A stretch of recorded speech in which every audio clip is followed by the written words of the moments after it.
Nigel Farage is back in the news. Well, he was back in the news yesterday, and he's dominating the news today with a press conference. I don't suppose it's in the Liberal Club, but there we are. And he talks about about having the toughest criminal justice reform plan the country has ever seen, with rhetorical thunder.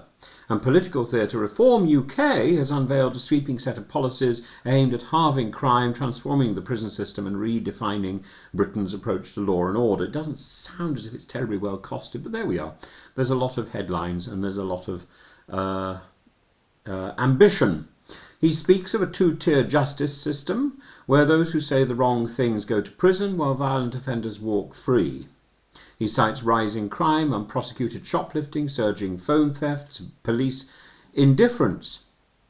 Of course, there's a certain amount of indifference too in his own party to people with a background of violence against their own partners.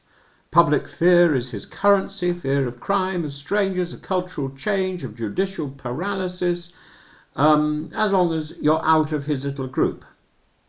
It's a crisis narrative, rooted in emotion, but one that clearly resonates. According to a recent Survation poll, 56% of Britons believe crime has increased. Farage is capitalising on that perception. Every shoplifting incident, every phone theft will be prosecuted. And, knives that proliferate in public will be confiscated. Stop and search powers will expand to saturation point. 30,000 new police places will be created. Well, he's got to find the people to actually go in those places. 5 Nightingale prisons will be built on military land using army logistics and private contractors. Repeat serious offenders to face life imprisonment under a 3 strikes and you're out model. All 10,400 foreign prisoners will be deported, starting with Albanians, whom Farage claims Eddie Rama has agreed to take back. I don't remember noting Farage having conversations with Eddie Rama, but maybe he has. Britain will pay for UK prisoners to be held in overseas facilities in Kosovo, Estonia, and controversially El Salvador. Has he had conversations with people there? If Ian Huntley ends up in El Salvador, so be it. 30,000 new police officers will be recruited. Scrap all diversity, inclusion and equality roles in policing. Recruit ex-military personnel. Reintroduce the idea that citizens should fear the police to restore respect. I thought the whole idea about the police in Britain was that you asked a policeman for help. Yeah, that's if you can find one. He's going to reopen magistrates' courts closed since 2010, recruit retired magistrates, reverse woke CPS guidance and stop offenders playing the anxiety card. Farage casts his project as moral reckoning. British values have been abandoned. I'm not shallow, he says. He accuses both Labour and the Tories of betraying the public through soft sentencing and blind allegiance to European conventions on human rights. There's a deep thread of cultural anxiety, foreign criminals, cultural incompatibility, especially from Eritrea and Afghanistan, and an establishment, he says, that's treacherously blind to public anger. So we're going to get more of this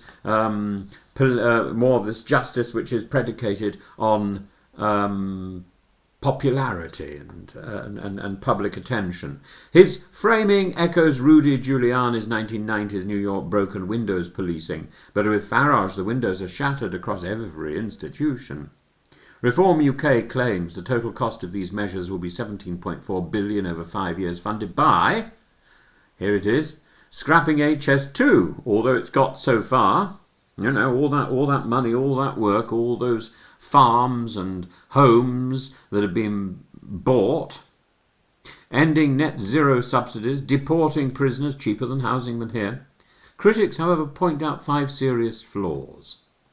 The Ministry of Justice previously estimated offshoring prisoners would cost nearly double Farage's estimates. Building and staffing prisons, even temporary ones, is not as quick or as cheap as wartime hospital tents.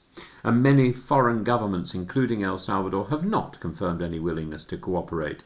And this is where, frankly, I raise an eyebrow about his conversations with Eddie Rama. But, this is where rhetoric begins to unravel and where Farage is really just interested in headline grabbing, not necessarily truth. Farage gives the impression he knows what he's doing. Crime is a potent wedge issue. Shopkeepers, parents, victims all feel abandoned by the state. Reform is deliberately pitching itself as the only party willing to name uncomfortable truths about migration, sentencing, policing. And in the light of this, Farage has proposed withdrawal from the ECHR. I'm not surprised about that one. It's not just about deportations, it's about sovereignty, nationhood and law itself. Will he use Suella Braverman's report? But there's also danger. The language veers into demagoguery.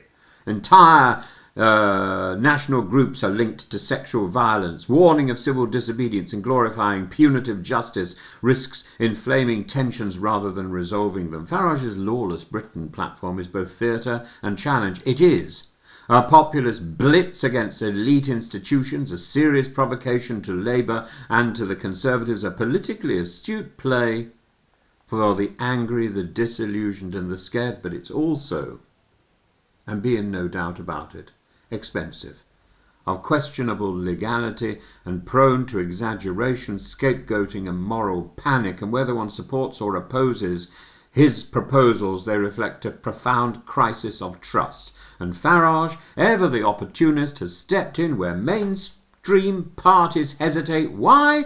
Because he has nothing to lose and no background in practical delivery. Whatever he says, it's just